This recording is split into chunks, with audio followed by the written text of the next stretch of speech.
Hey, it's Thomas Mulready from CoolCleveland.com, and we're here today at the Cleveland Museum of Natural History, and we're here with Dr. Evalyn Gates, the new CEO and Executive Director. Welcome to Cleveland. Thank you. It's wonderful to be here. Thanks for being here with us today. Hey, you have had such a fascinating background. I mean, you actually went to school here at Case Western Reserve, isn't that right? I mean, that's sort of where you started your undergrad. I did an undergraduate degree here in biomedical engineering and then got my PhD in theoretical physics a few decades ago. No kidding. Have things changed in theoretical physics, or is it still theoretical? It's still very theoretical, but there's a lot of exciting things going on, and University Circle has changed in wonderful ways too since I was here. Isn't it incredible? It's I mean, fantastic. Really, all these institutions changing. You have written a book also recently. Yes. And it's going to be a bestseller, I'm sure. But it's actually Einstein's Telescope, right? Came out in 2009. Einstein's Telescope, and the paperback came out just a few months ago, and it's basically introducing people to the fascinating things that have changed in physics and in our understanding of the entire cosmos.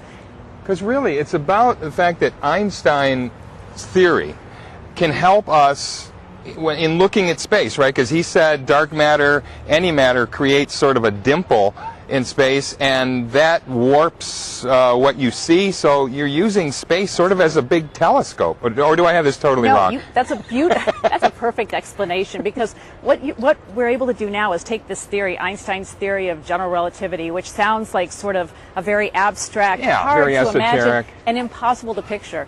And what he said essentially is that matter sculpts space. So space is not just empty, it's got this architecture to it. It's got warps and dimples in it. And it's caused by any time there's mass, it'll warp the space around it. And by looking at light as it travels through the universe, and it traces out these warps and dimples, and we can actually see images of this. Wow. So I can show you a picture of general relativity.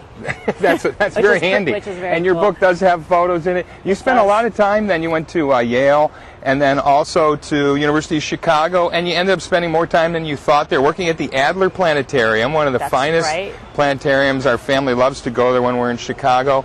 And you actually helped them through a renovation project, isn't that right? That's right. I went there at about the same point in their process as the museum, the Cleveland Museum of Natural History, is right now, and it's a very exciting time to be part of any institution as it's rethinking where do we go in the future, what do we really want to be. Because there's a fabulous planetarium here, I have to say a little more modern actually than the Adler in some ways, the planetarium. The planetarium here has just gotten a new projection system. Right. Literally a month ago. So we have this wonderful full dome system that allows you to fly through the universe. And you feel like you are zipping right past the planets. So talk a little bit about this renovation expansion program here. I know it's just in the initial stages, and you've got a lot of money to raise, I'm sure, so you can't talk in too specific. But what are the real goals? You want to make it more accessible, I assume. So there are a lot of things that we want to do. That this museum, and coming here and seeing it for the first time in over 20 years has been fascinating, because there are so many hidden treasures here, just wonderful, wonderful things. And what we want to do is put some of the exciting things that we have in a different setting, and create exhibits that will engage people of all ages, from toddlers up through adults who already know something about science. And for me, what I want to do is offer different access points. So people have different interests, different things as you walk into a museum or, browse through a bookstore. You say, I like mysteries. No, wait, I like, to read something about music, or I like nonfiction.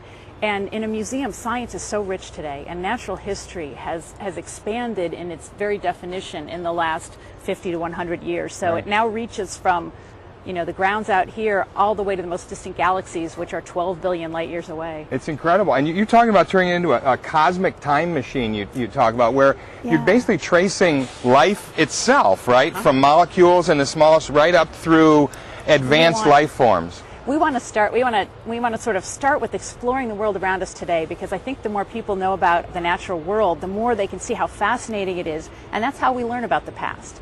And then using that, we can sort of build a cosmic time machine that allows us to reconstruct the past from the Big Bang itself, through the formation of our planet, the life on this planet and how it's evolved and changed over the past millions of years. And then we can even look to the future a little bit. You can use this to help plan where we want to be going next. And next for this institution also means you have a sort of a I want to say, a special affinity for making science accessible to women and minorities. Why has there been such a problem? Because, you know, everyone knows that in the middle school years, elementary years, girls excel in science and math better than boys.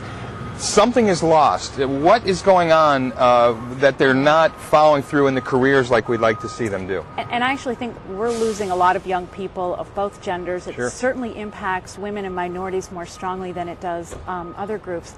But part of what's happened is we're not inviting them in. Yeah. It's you know, so when I talk about accessibility, I want to make sure that all young people realize that science is fun, that they can do it, and that it's something that's going to have a real impact on, you know, our culture and our future as humans, whether you're talking about looking for, you know, what the galaxies are made of, or whether you're trying to understand, you know, how we better design new energy techniques for the future. And so there's a lot of ways that a museum in particular can extend that invitation in ways that you might not be able to in a classroom. You know, it sounds like you've got your hands full here. There's so much excitement going on. The Get Wild exhibit is still here through the end of this month, and then you've got Extreme Mammals opening up in November. That's going to be fun. It looks that like is really fun. going to be a neat exhibit. There's, you know, the largest mammal ever is. I think we're going to be able to fit it inside the Seriously? museum, but just barely. It's got to be a whale. Let me guess. It's got No, to be, no, oh, it's an ancient creature. And I'm not going to be able to pronounce the name of this Really? creature. You're going to have to come down and find out for yourself.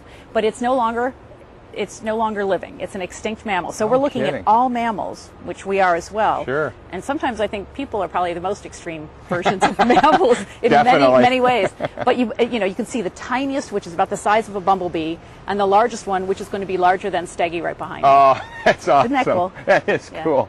Well, thanks so much, Dr. Gates, for taking the time, and welcome to Cleveland. Welcome to the Museum of Natural History here.